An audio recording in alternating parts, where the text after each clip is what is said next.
Hi, everybody. I am Joseph Miller, and I am talking to you today about the first chapter of the Marketing Management Today book. And also, I want to be able to use a little bit of fill-in to kind of talk about things that will allude to our class on what, from my perspective, it will be tomorrow. I'm recording this on Monday, the 20th. But this will be for tomorrow's class. But we'll talk more when we meet live on the 21st. First, let me just let me just remind myself as to how to work this thing.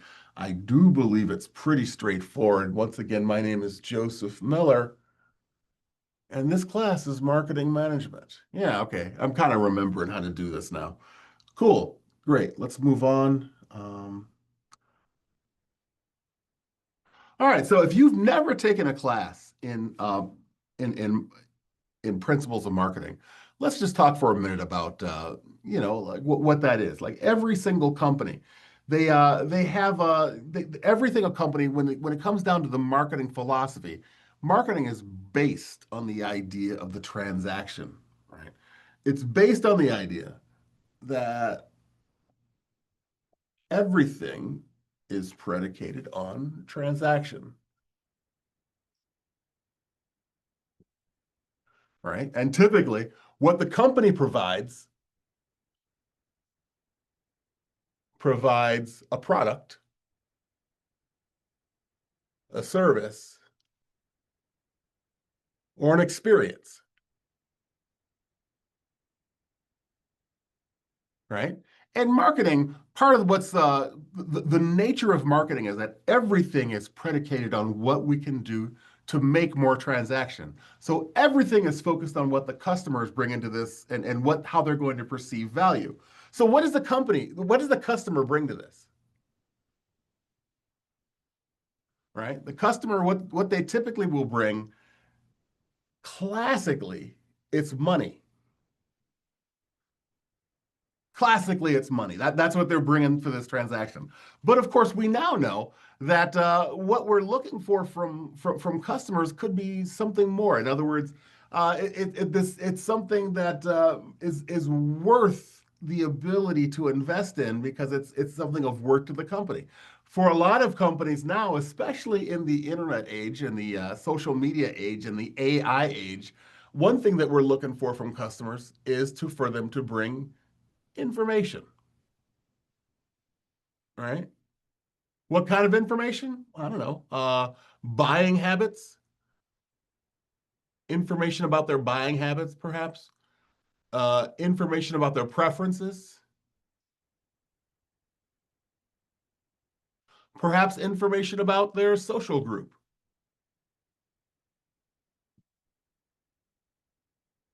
or social class. Right? This is valuable information for any market-oriented firm because that kind of information will allow them to be able to make money for the foreseeable future if they have better insights into customers. And that really kind of relates back to marketing in a way, right? Because what we're looking at for every single organization, let's first say first that everything starts with the corporate mission, right?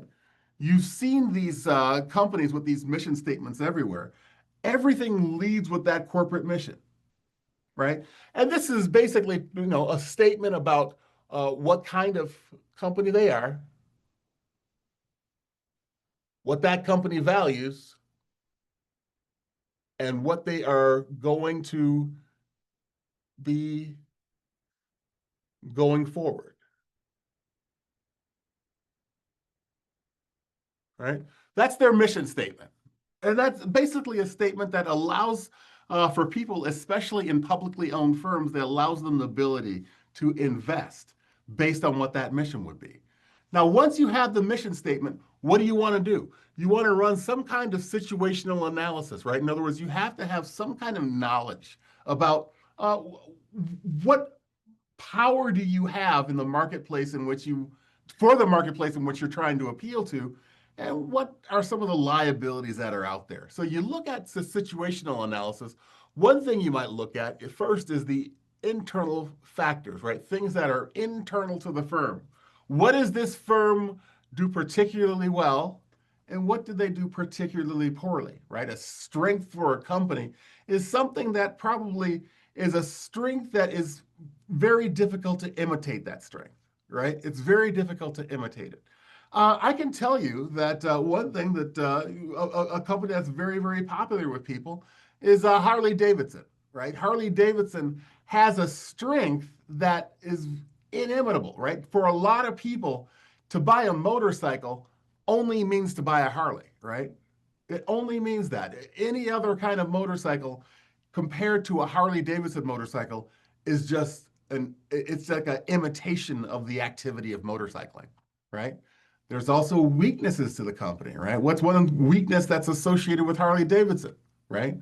Harley Davidson, a lot of the people that appeal to them best are getting too old for motorcycling, right? So that's a weakness that they have, right? And you kind of it's kind of playing out when in the 90s, Harley Davidson was a powerful company, a lot of advocacy and stuff.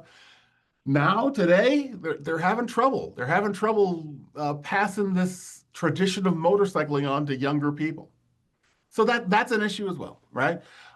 So these are the internal factors, strengths and weaknesses, and we're also thinking about our external factors, right? In other words, things that don't really affect so much the company, but it affects the industry. If you were once again going back to Harley Davidson, you want to talk about the entire motorcycling industry. One example of an opportunity that may exist is not so much in America, right? We have a lot of developing economies that they love motorcycling, right? Because motorcycling is the primary way to get around. I'll give you an example. The nation of India, right? I mean, India is a very large and very strong motorcycling culture in India. But at the same time, uh, the kind of motorcycles that appeal to folks in India doesn't necessarily mean Harleys, but we're really just talking about the external factors here and not so much the internals. So economies in developing and emerging nations really strong in a lot of these places. But threats there also exist, right? Threats because of the supply chains that we've driven for so long in the United States and in Europe. The amount of people that can motorcycle in those places are starting to kind of dwindle, right? They're dwindling away. So like this, the fact is that we've set up these supply chains to be able to service people who motorcycle in some of these places where we long have thought of people of motorcycling, but the people aren't there to support those supply chains much anymore. That would be a threat. So these are internal, these are external, and what I've just described for you is something that we typically refer to as a SWOT analysis. Right? I'm sure you've heard of that, right? So in other words, we understand with a SWOT analysis where we typically are in terms of the industry, right? We understand what things the company does well, the focal company, and we have an understanding about what the industry is being exposed to as well, the opportunities and threats that face the industry at that time, right? So basically, what we have once we know this is we can let these inputs derive our corporate strategy. Now, I should say there's other ways of doing um, a situation analysis. There's number one, there would be like a position map. That's a way of doing it. A Porter's five forces.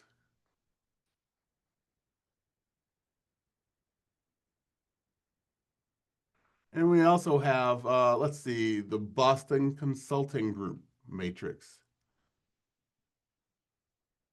BCG matrix. I'll let you look those up on your own time, but these are things that are also ways of doing situational analysis. Now, once we have an understanding of what the situation is, what do? We then go to corporate strategy. We look at what our corporate strategy might be, and we let the information that we've gotten from our situational analysis dictate what strategy we should be using. Are we a company that doesn't necessarily have a lot of power to be able to you know, to deal with suppliers? Well, good. Then we just want to be able to make sure that we are perhaps in that way. We want to make sure that we have developed the ability to have a unique relationship with at least one supplier because, well, frankly, because we want to be able to make sure that what we have is inimitable to other companies that are out there.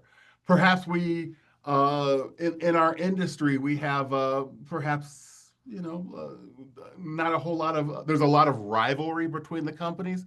Well, we want to make sure that because there's rivalry, we want to make sure that nobody else is copying us, that kind of thing. These are all things that come up in corporate strategy. In other words, we have certain objectives. We call them objectives, but I really call them, yeah, objectives. We'll go with objectives. And tactics are the way that we can actually fulfill those objectives. The last thing we do is because we have this unique corporate strategy, we want to be able to appeal to a customer that is out there that with a unique product offering that perhaps is not imitated is not really performed anywhere else in the marketplace. So what does this mean? There's a hidden step right here. There's a certain commitment that we have here to research, specifically customer research. We want to understand what these customers, what they're bringing to the what their mindset is.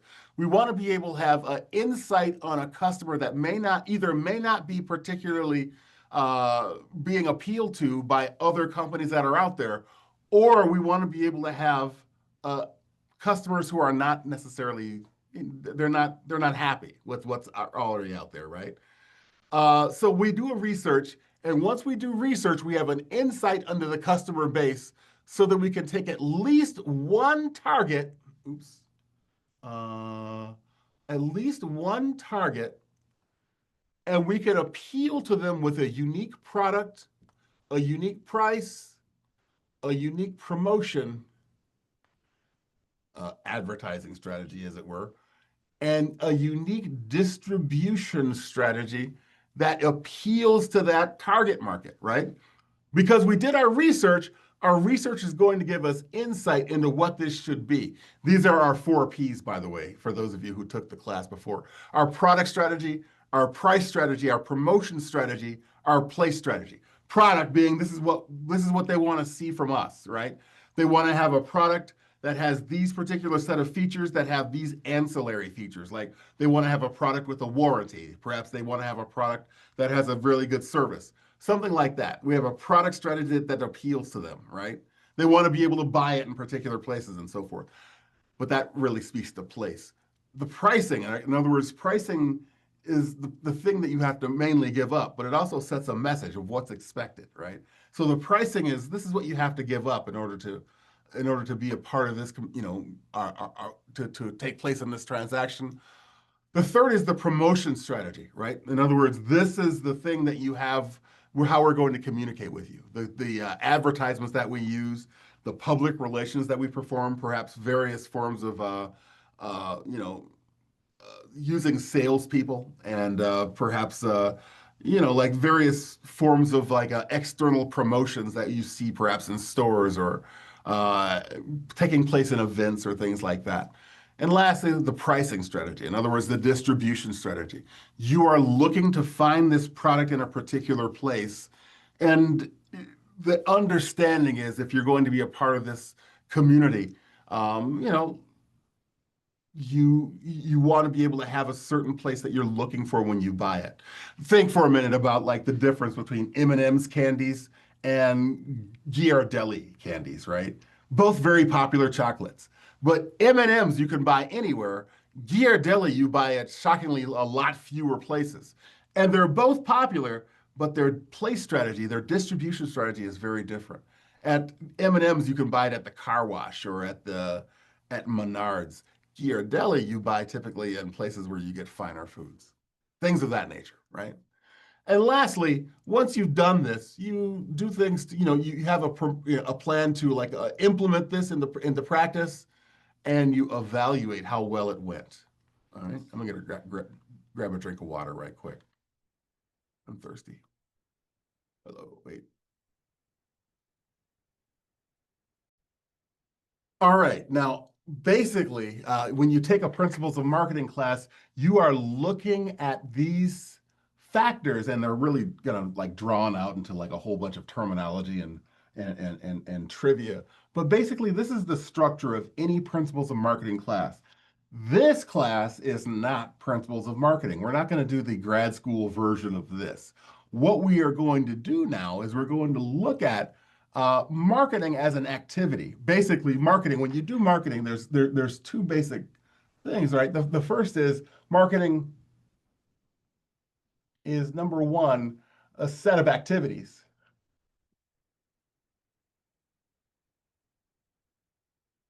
In other words, when you perform marketing, you're looking at things from the perspective of yeah, like these acts are things that we perform as a factor of marketing. Like we do the situational analysis, we do the industry analysis, we do the research, we set the marketing mix, the price, promotion, and place strategies.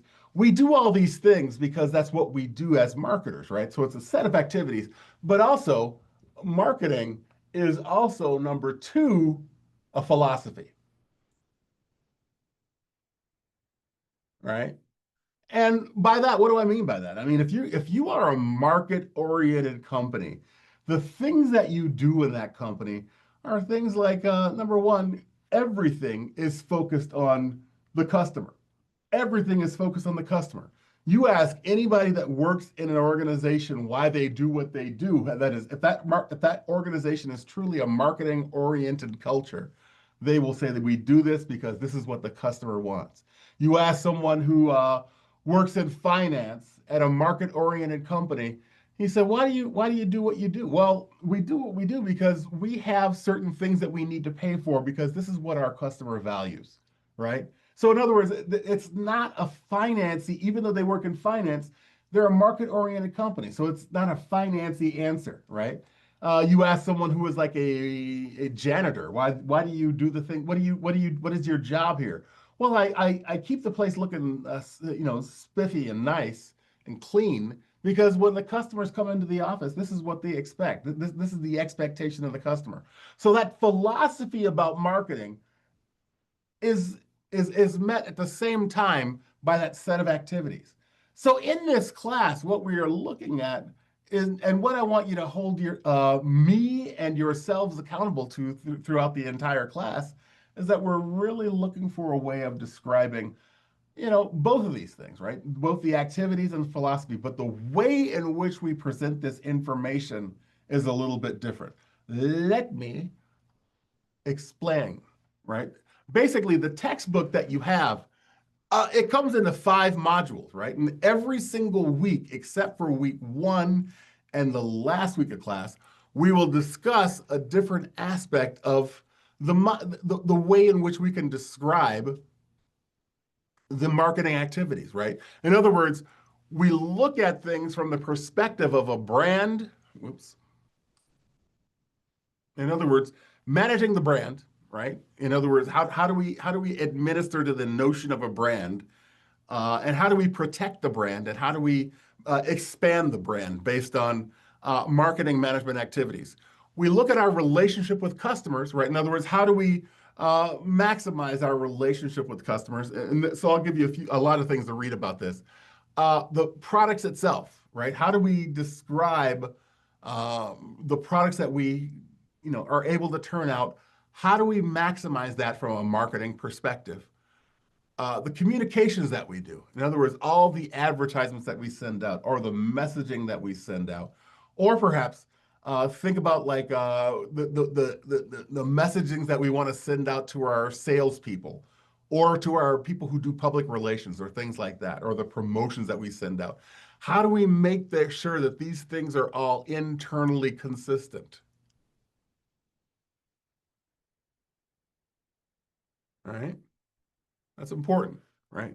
And lastly, technology, right? The things that we do to really to be able to use new technology in such a way that we are able to perhaps not only make the communications better,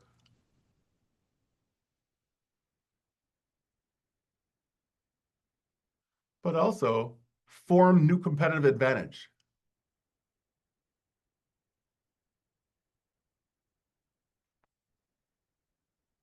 And please, when I say technology, you have to wean yourself off of the idea that all technology is AI or a smartphone, right? Technology comes in a lot of different ways. I mean, things that we were able to do before that we just haven't been able to do up until now. That's every technological perspective.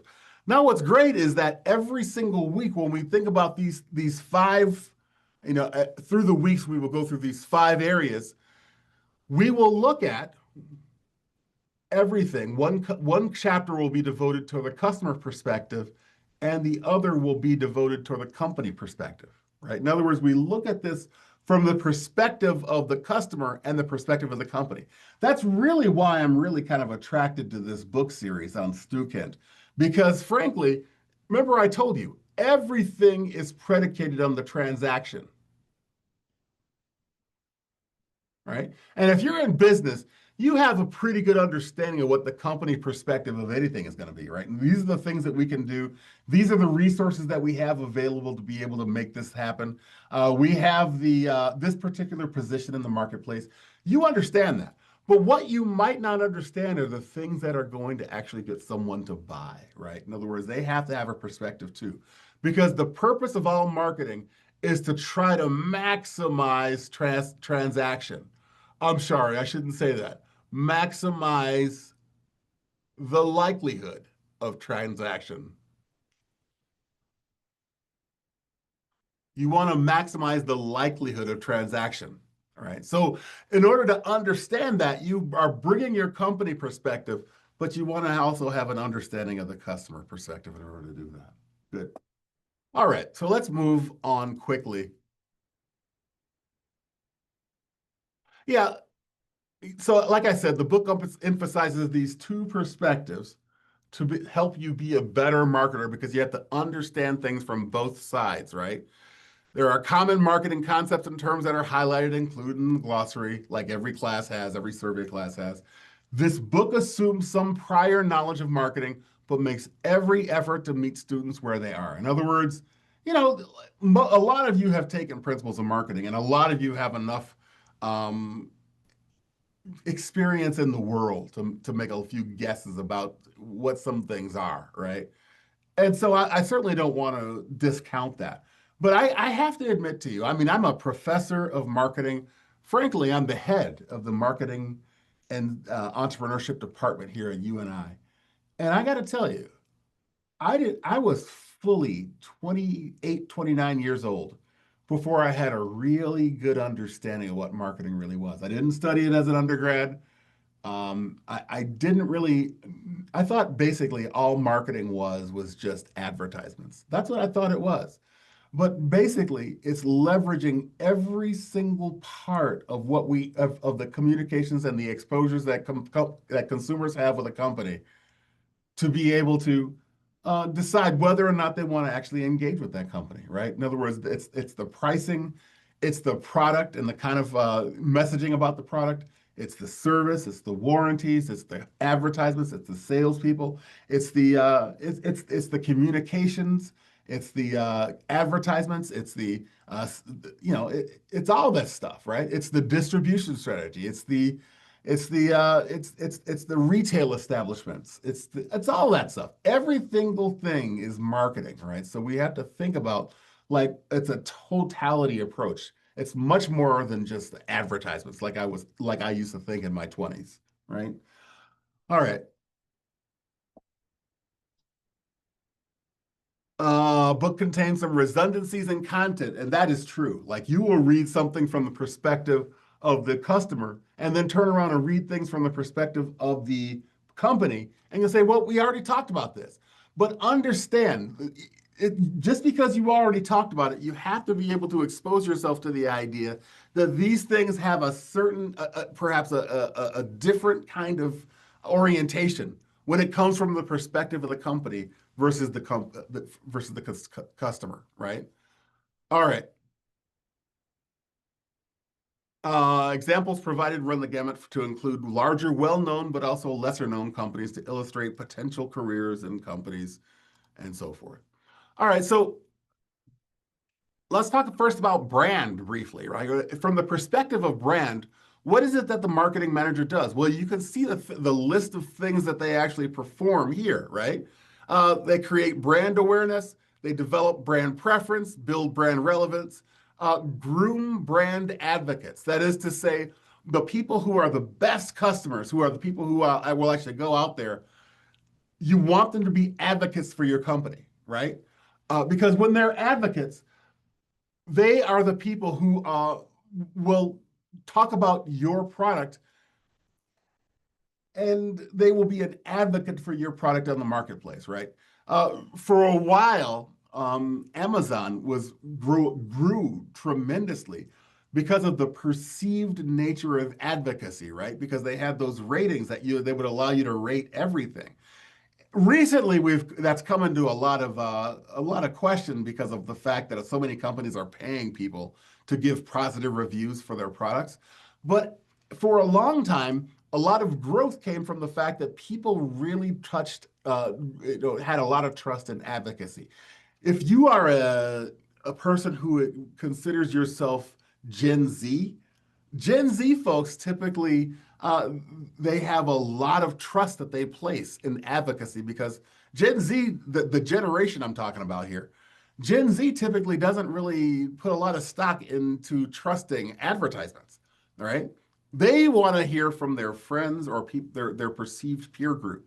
Right, so you want to be able, if you're a marketing manager, one way to develop the brand is to groom brand advocates.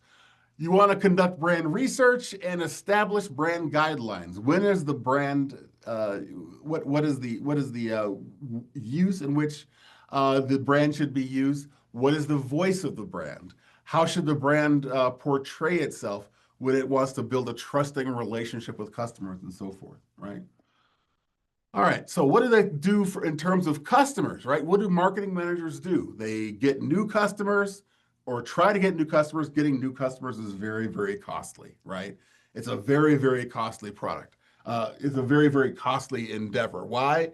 Because customers are already kind of like they get into habits and they buy from the people they've always bought from, especially in B2B relationships, right? To get new customers, it really takes a lot of hard work, a lot of meeting people, and to get them to switch what they have. It's very, very costly. It's much cheaper to get them to buy for people who are already buying from you, and to get them to buy more, right? To retain existing customers and develop those customer relationships, right? In other words, to make it so that the things that they're already buying, get them new things to buy, right? Delight the customer so they become truly loyal, right? There's this notion of delighting the customer because when customers feel delight, that's inimitable. You can't imitate that. They will become very loyal because they were delighted. That's why so many people still buy iPhones, even though Android is clearly better now, right? That's the reason. Oh, don't you hate me? Don't you hate me? You know it's true. Deep down, you know it's true. Android's better, but you still buy them iPhones, don't you? It's crazy, but you do, right? Because at one time in the past, they delighted you, right? And lastly, you conduct research on your target markets through surveys and interviews and so forth. What do they do in the area of products? Let's find out momentarily because I need to get a cup for one. All right, I got my cup here, so let's keep on rocking. I'm not used to lecturing. I haven't lectured a class since like early this year, so getting kind of back in the swing of things. But what do marketing managers do from the perspective of products? Well, the first thing is that they price and validate the price of the product. Now, that does not mean trying to just have the lowest possible price, right? Price, I told you, price is a big part of this, right? Price, if you can ask for a high price if people can see the value in it. A good example of this is like insurance, right? First of all, insurance is an unsought good, right? People don't typically they don't get excited about buying insurance. But when they do buy insurance, they sure as heck don't want to buy the lowest price insurance, right? They typically don't. And the reason why is pretty straightforward, right? So if you have the lowest price, you start worrying about, when if something bad were to happen, will they be actually be able to handle? Like if you have the lowest price, that's a signal for a lot of people. Like you could see, I mean, I know that there's exchanges on the marketplace, like get the lowest price auto insurance or something like that. But people like a lot of considerations about that, right? In other words, you want to make sure it's from a reputable company because if something bad were to happen, you want to make sure that they'll be able to handle your claim, right? So price like you do customer research to look at how they're going to use it, how they value that product, right? So you want to be able to have the price represent the total amount of value a customer perceives they're going to get from this product, right? So conduct research on your competitors, like that SWOT analysis that we explained earlier, right? In other words, you do the SWOT analysis from the perception of looking at other companies, right? How are they actually appearing in the marketplace versus how we could appear in the marketplace? Next, we have um, you know, more of this, right? So evaluate customers' cooperative or co-branding opportunities with potential partners, distributors, and companies and customers because you want to be able to make it so that marketing marketing is easier, right? In other words, everything should be easy, right? If you have an opportunity to be able to get with someone else to be able to make a product in conjunction with each other, and it's successful, that makes marketing a little bit easy, right? Manage or work with distribution channels and getting your product to market. In other words, working with external organizations to be able to make it so that your product can actually get out to people. And recommend or work with other personnel to develop new offerings, right? In other words, when it comes to products, you have to make sure that the company appears innovative. And one of the leading ways of appearing innovative is to come up with new products, right? To be able to come up with new services or offerings to the marketplace so that you could say, listen, we're an innovative company. We're always thinking about new things. So, like a lot of the going concern for companies is going to be in their ability to generate new products with new features, right? Communications. What do they do from this perspective, right? Well, number one, they do what they can do to generate demand, right? In other words, they are doing what they can, whoops, to be able to generate demand, to be able to say, listen, we want to be able to make it so people are looking for our product in the marketplace. And how do you generate demand? You let them know that the product exists. So through various communication efforts, like you know, classically advertising, either on TV, on the internet, or print ads, or something like that, billboards. You let them know about the availability of product. Perhaps you give promotions out there through coupons or something like that that lets them see it. Perhaps you do a promotional activity in a very well trafficked place. Like, for instance, you see a lot of people doing promotional activities at large sports events, or you do promotional activities at a Saturday at Costco or something like that. Something where you can get in front of people that generates demand. You develop a marketing strategy. You say, listen, this is what we're going to have to be, the four P's, in other words. You want to be able to have a unique pricing strategy, a unique product strategy, a promotion and a place strategy. Develop an execution plan, right? In other words, this is how we're going to have to do it to be able to, like we want to be able to do a certain amount of on advertising on traditional means, perhaps TV commercials or print ads, certain amount on social media and so forth, right? So you execute execution plan to be able to do this. Typically, when you do these execution plans, um, wait a minute, ooh, had to sneeze. Yeah, okay. So when you do these execution plans, what you typically will do is you want to make sure the messaging is consistent across all the forms. What you will typically do is you will make sure that you have an IMC, in other words, integrated marketing communications.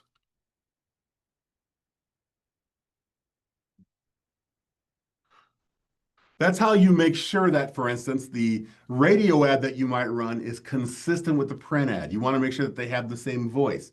You want to make sure that the colors that are used and the logo is used similarly on both the social media campaign and the TV advertising campaign. Everything has to be internally consistent, right? So that when people have an exposure to our brand in one way or another, perhaps the same exposure that they have at a golf tournament where you're doing a promotion at a golf tournament is similar to the same exposure that they would have if they were to run into your company and your brand at a trade show, right? You want to make sure that that is consistent with each other. Okay, good. Let's move on. Also, you want to be able to work on special promotions with internal staff, distributors, and potentially customers.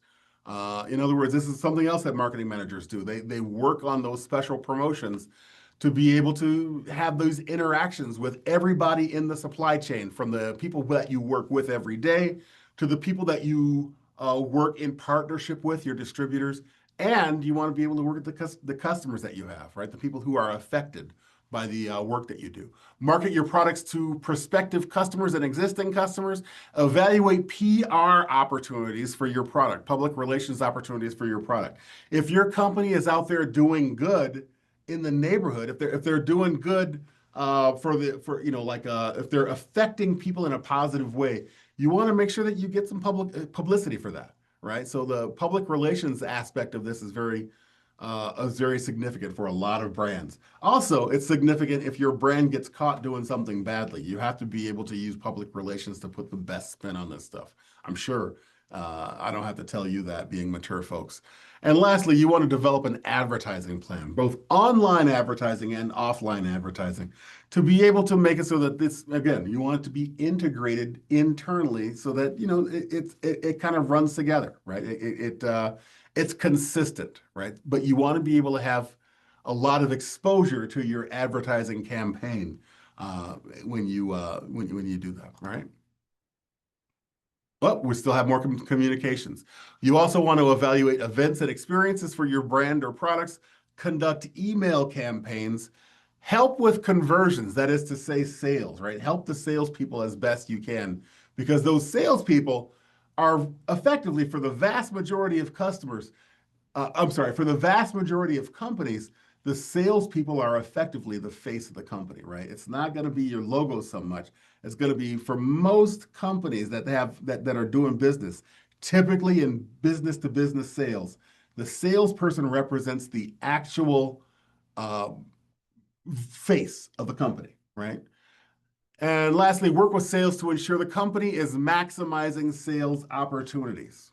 Again, it's intuitive to say this, but you want to make sure that the work that the salespeople do, their effect will be maximized. So you want to be able to provide them with the best marketing materials for the salespeople to go out there and really close a lot of deals. All right? That's what marketing managers do in communications. What about technology, right? What are some of the things that marketing managers have to handle when it comes to technology? Well, the first thing is that you want to determine what the KPIs are for your marketing efforts, right? In other words, what are the key performance indicators, or the things, the statistics that you are going to rely on to determine how good a job you're doing, right? In other words, I'm old enough to remember when businesses really made the move to go online, right?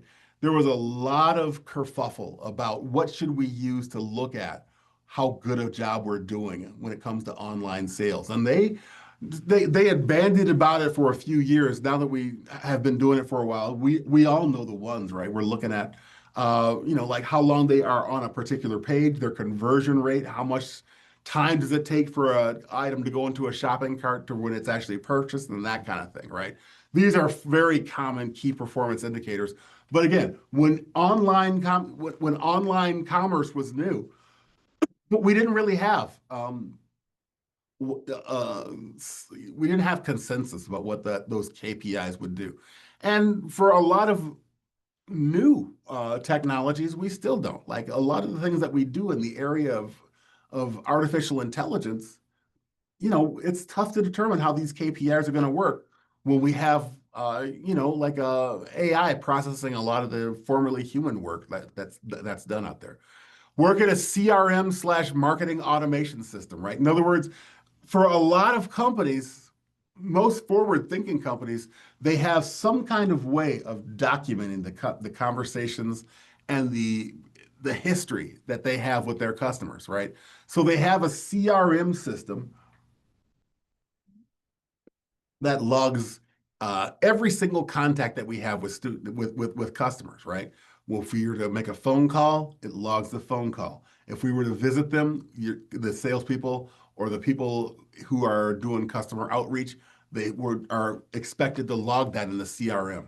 If we have email campaigns, those are automatically logged by a CRM. But why do we do this? Because we want to be able to have a history to look at who our best customers are and what kind of contact have the best customers have, because we want to make sure we want to have the opportunity to convert some of the customers who are not our best customers into those best customers. They say, well, listen, we want to be able to look at the kind of history that the best customers have because we want to replicate that for other customers, right? Because they want to be able to grow their base. All right. What they do is update internal groups like executive management on marketing activities, results through reports from tech systems, right? In other words, they write these reports, that illustrate the effectiveness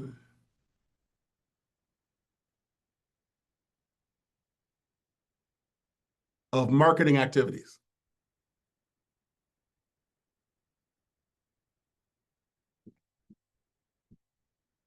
I'm writing this down because one thing that can tell you, having been working in marketing now for a lot and talking to a lot of different companies who have really stellar marketing departments, it's really difficult to tell when firm growth happens that marketing was in any way responsible, because that link between what marketing activities do and firm growth, it's tenuous, right? Because a lot of people who are in top management teams or C-suite offices, they say, listen, our firm grew because it just grew it because it's just a good product, or we have a really the word got out. I don't really know that it was responsible.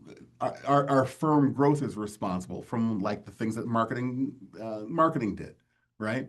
And so that's difficult. And to tell you the truth, this is one of the big differences between marketing and sales, right? If a salesperson makes a sale, they get the commission for the sale because it's clear. The contact with that salesperson drove that sale. So they get credit for the commission on the sale. But marketing, they can do a lot of work, but that work, it's not for some reason that's not clearly defined in terms of being responsible for firm growth or sales growth or something like that. So that's one thing that you have to do. You want to be able to kind of illustrate the linkage between what you have done and the effect on revenue growth, right? Um, Also, one thing that they do is they keep up to date on tech-related issues, trends, and new products, right? They want to be able to keep up to date on things that are going on out there, right? To tell you the truth, we're having a meeting toward the end of the week with a lot of marketing folks that are on our advisory board. And the reality is that there's been so many new things that have been going on in terms of technology that we want to be able to kind of like rein things in when it comes to like figuring out how we should adapt our program, especially for the undergraduate students, right? Because frankly, they have to exist in this new world, and the things that we may have been teaching are no longer it lacks relevance in a world in which we have so much more ability to process very large ideas, right? So we have to be thinking about that. All right. All right, so a typical career trajectory in marketing, this is typically how it would go. We go from a marketing coordinator to a marketing manager to a senior marketing manager. And then they typically go into being a marketing director. They are the people who are actually responsible for all of the an entire brand, those marketing directors, right? The vice president, I'm sorry, the marketing managers are the people who are responsible for individual brands. The marketing director is probably responsible for multiple brands. The vice president is the next roll up. So you would actually have someone who is a vice president because they have a certain level of seniority, and they end up being a CMO, a chief marketing officer, right? That's a typical career trajectory. I can tell you that for a lot of marketing people who work in the field, especially in the B2B field, one thing that you're probably going to want to do is spend some time in sales as well, right? In other words, to talk directly with customers. That's a seems to be one of the real ways of really rocketing up the ladder as well. Spend some time doing sales because that's seems to be very, really, really important. Um, there's a lot of ancillary creative opportunities that exist out there as well. Things in the area of copywriting, in other words, like writing the copy to the words that are going to go into marketing campaigns. That's a big one. Design, especially like graphic designers, the people who can, like present information graphically, and production, right? In other words, being able to actually create and produce, like perhaps video campaigns or going into the booth and doing a voice campaign or creating like print ads or things like that. These are creative opportunities that exist in the area of marketing. Other specialties like digital marketing, search engine optimization is a big one. Like, in other words, how do you make sure that when people search for a particular thing, your product or brand appears close to the top? Web development and so forth, right?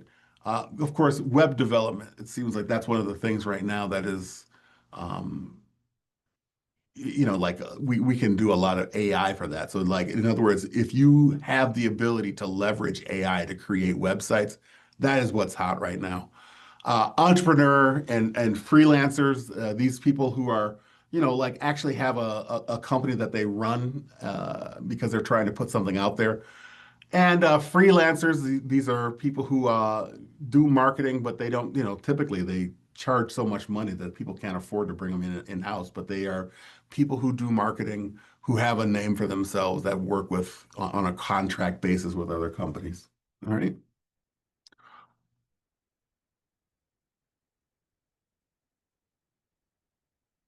Oops. All right, guys, I think that's where I'm going to cut it for today. That is going to conclude this lecture. I'm going to try to get in here every single weekend to produce lectures for the class for the upcoming week. Typically, I don't know, maybe I'll come in on Saturdays or something like that. That might work, or Monday mornings, like I am right now. But in any case, I will make this available for you. Um, I'll make this particular lecture available for you right now, but sometime Monday afternoon, I will make this available for you. All right, so we can have the lecture ready to go. I'm not going to spend as much time lecturing in the class because we're going to do in the class, we're going to do a lot more. How do you say uh, activities? It's going to be an activity-based class. All right. Okay, guys, I will talk to you tomorrow. Pleasure. Bye bye now.